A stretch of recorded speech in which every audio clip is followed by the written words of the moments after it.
When I was a young man, growing up in New York City, I refused to pledge allegiance to the flag.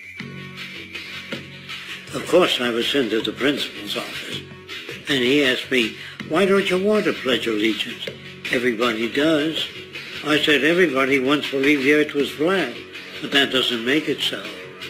I explained that America owed everything it has to other cultures and other nations, and that I would rather pledge allegiance to the earth and everyone on it.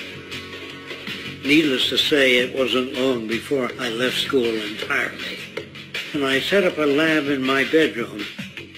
There I began to learn about science and nature.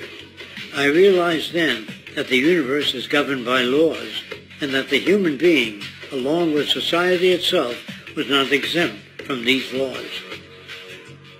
Then came the crash of 1929, which began what we now call the Great Depression.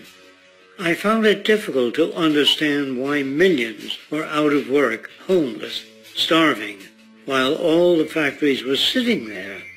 The resources were unchanged. It was then that I realized that the rules of the economic game were inherently invalid. Shortly after came World War II, where various nations took turns systematically destroying each other.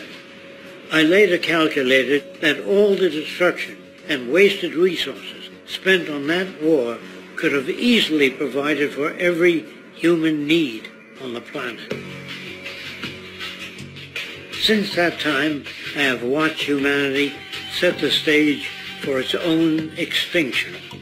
I have watched as the precious finite resources are perpetually wasted and destroyed in the name of profit and free markets.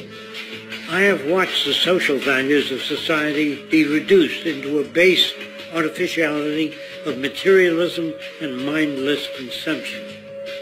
And I have watched as the monetary powers control the political structure of supposedly free societies. I'm 94 years old now, and I'm afraid my disposition is the same as it was 75 years ago. This shit's got to go.